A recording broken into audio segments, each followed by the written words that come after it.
The most daring American postmodernist of the 90s and one of the country's greatest filmmakers was this man, Gus Van Sant.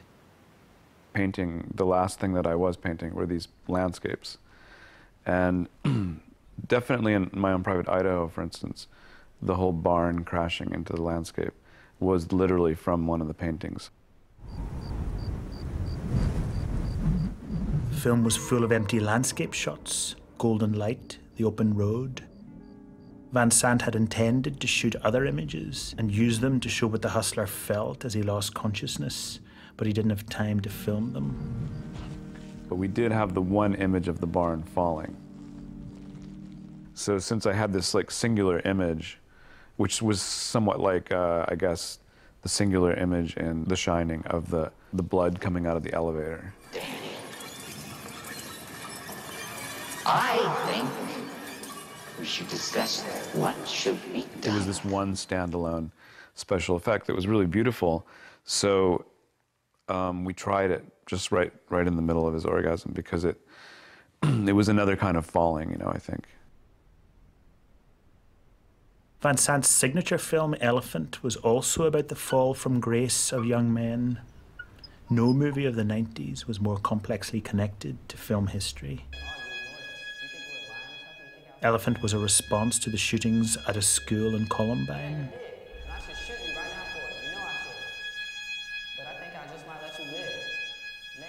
The film shot in the unfashionable 4:3 screen ratio. Van Sant follows young men with a Steadicam. There's little dialogue. The violence is unexplained.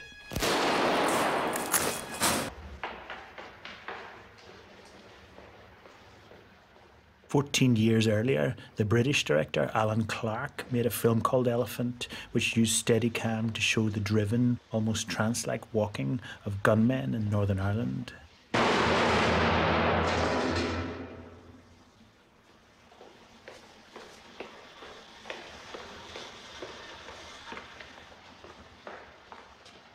HBO was the only company that was interested in not making Columbine, but they were interested in making Elephant, and they were referring to the Alan Clark film.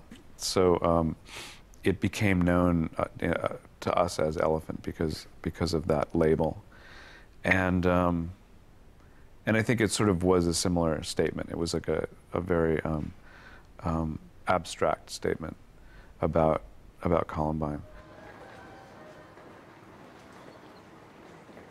The constant walking in Clark's Elephant influenced the forward walking in real time without much cutting in Van Sant's Elephant and in his earlier movie, Jerry. These films felt in some way like video games, which became a new influence on 90s cinema. This one, Tomb Raider, with its image tracking forward to follow the main character from place to place, was particularly popular. Yeah, the video game aspect is, including Jerry and Last Days, is coming from video games. Me playing video games was an effort for me to understand what was going on with the Columbine characters, because it was said that they had played video games, and so I didn't know what they were. And I had a computer, and my assistant said, "Oh, well, you can download the first level of Tomb Raider." And I was like, "What's Tomb Raider?" And he said, "Oh, that's just like a game, you know, it's like, there's lots of different games." I said, "Oh, there's different ones." Like, I didn't know anything about it. They were playing Doom, which is a different game, but I guess you couldn't find Doom on the computer. So I started playing Tomb Raider and became very, you know, amused by it and occupied by it in the way people do become occupied by video games. And so the video games were also informing. Video games are often doing what we were doing in Jerry. To get from point A to point B, you have to actually travel there. You can't cut like in cinema. You cut to the new location. You actually like walk, like in reality.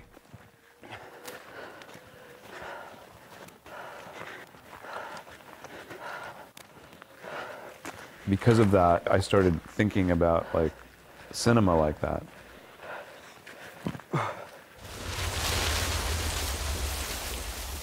And if the influences on Van Sant weren't already rich enough, he then saw the brilliant Hungarian films of Béla Tarr.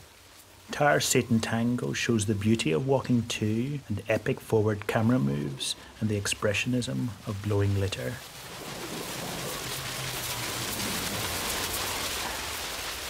Compare this to Van Sant's film Jerry.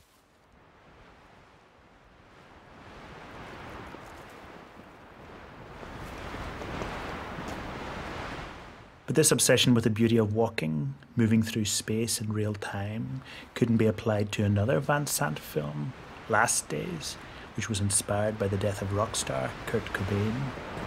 We had made Elephant, which was very long, pensive, like traveling shots with down the hallways of the high school that recalled Bela's work. And now we're in like a house which had no real expansive hallways.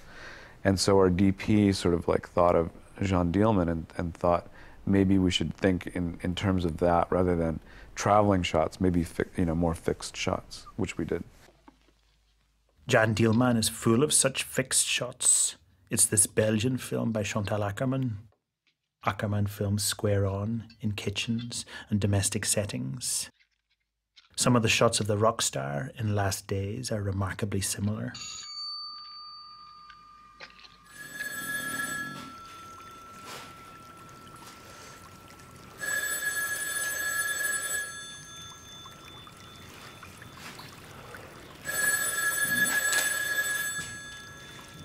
Cameras in the bedroom closet.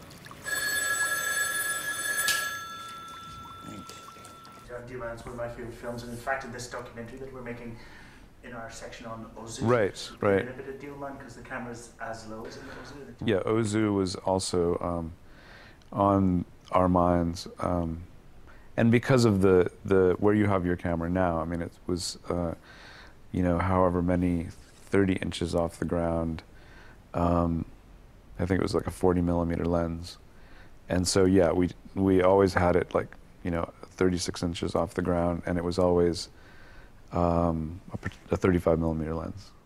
But not even Van Sant's close reworking of Ozu and European cinema prepared us for this shot-for-shot remake of Alfred Hitchcock's film Psycho. The original was based on a true story. The remake was based on a film. Anne Heche was playing not so much a real person as a movie star playing a real person. Welcome to the first days of digital.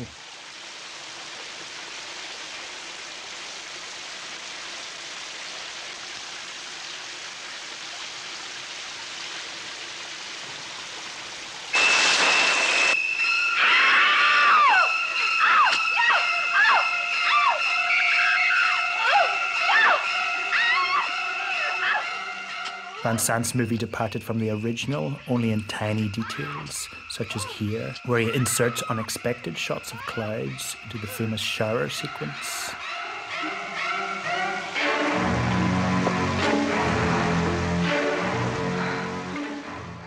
At the moment of death, Van Sant's woman's pupil dilates.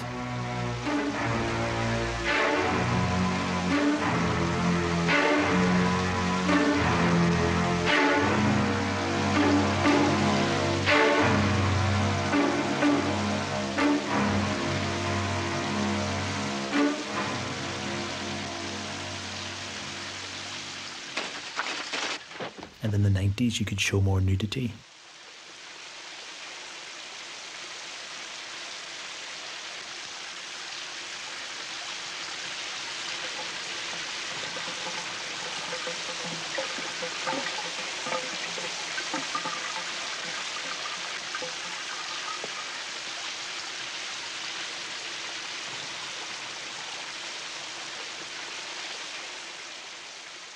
Van Sant couldn't quite keep his instinctive surrealism in check, but strangely, thinks his film is very different from Hitchcock's.